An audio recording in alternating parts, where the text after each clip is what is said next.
अजहरुद्दीन वजीर अखिलती बहबूद, जिन्होंने 5 माह पहले हलफ लिया था साबिका गवर्नर विष्णुदेव वर्मा के दौरा मौजूदगी में, मौजूदा गवर्नर ने इन्हें गवर्नर कोटे के तहत एमएलसी के ओहदे के लिए नामजद करने से गुरेज किया है और ये ऐलान किया है कि जब तक सुप्रीम कोर्ट का फैसला नहीं आ जाता, अजहरुद्दीन और कोदंडराम के नाम को बहैसियत एमएलसी मंजूरी नहीं दी जा सकती है। लोक भवन से मौसूक जराये से पता चला है कि गवर्नर ने अपने सेक्रेटरी और मुतमस से मशवरा करने के बाद इस बात का जिक्र किया है कि जब तक सुप्रीम कोर्ट का फैसला नहीं आ जाता, लोक भवन एमएलसी के 2 उम्मीदवारों के नाम को मंजूरी नहीं देगी, क्योंकि साबिका गवर्नर ने भी इसी पर गौर करते हुए मंजूरी देने से इतराज किया था, क्योंकि ये मसला सुप्रीम कोर्ट में ज़ेर दौरान है।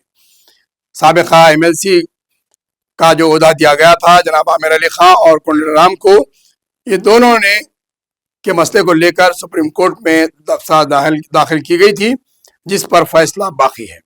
लिहाजा मौजूदा गवर्नर इसको मंजूरी देने से इतराज किया है। लिहाजा अजहरुद्दीन के वजारत के ओहदे को अब खतरा लाहक हो गया है और ये 5 माह की वजारत संभाले हैं, अब 1 माह बाकी है। दूसरा कोई मुतबादिल तरीका इन्हें बरकरार रखने का सामने नहीं आ रहा है, क्योंकि एमएलसी के इंतखाबात के लिए वक्त दरकार है और इनके पास वक्त की कमी है।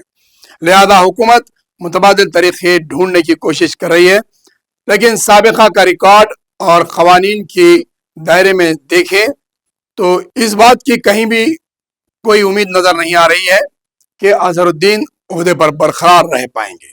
अब सवाल ये है, अगर अजहरुद्दीन इस्तीफा देते हैं तो फिर दूसरा अक़लियती वजीर कौन बनेगा, बनेगा भी या नहीं?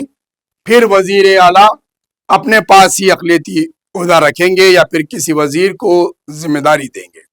क्योंकि ये प्ले कार्ड सिर्फ जुबली हिल्स इंतखाबात के लिए था और फिर लोकल बॉडी इंतखाबात में ये चेहरे को बताते हुए अक़लियतों की तायीद हासिल करना था। ये अजहरुद्दीन वजीर अखिलती बहबूद हुकूमत के लिए टिश्यू पेपर की तरह हो गए हैं। अब इनसा काम निकल गया है और अब अक़लियतों के लिए हुकूमत के पास देने के लिए कोई ऐसा बड़ा इक़दाम नहीं है, क्योंकि जो मौके आए थे एमएलसी बनाने के लिए एमएलए कोटे से, वहाँ पर चीफ मिनिस्टर ने किसी मुस्लिम चेहरे को नहीं बनाया और ये एक 0 पर आउट होने वाले खिलाड़ी को बना दिया। पॉलिटिक्स में ये 0 पर आउट होने वाले पॉलिटिशियन समझे जाते हैं। जहां पर क्रिकेट के मैदान में ये सेंचुरियां मारने का रिकॉर्ड रखते हैं, तो वहीं पर पॉलिटिशियन की हैसियत से पॉलिटिक्स में ये 0 पर आउट होने वाले खिलाड़ी समझे जाते हैं। पार्लियामेंट में भी इन्होंने नुमाइंदगी की थी, 0 पर आउट हुए।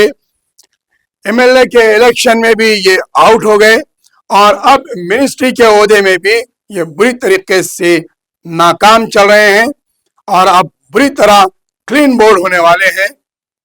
लिहाजा इन्हें टीम इंडिया से जैसा हटाया गया, अब टीम पॉलिटिक्स से भी इन्हें हटाने की जरूरत नजर आने लग गई है,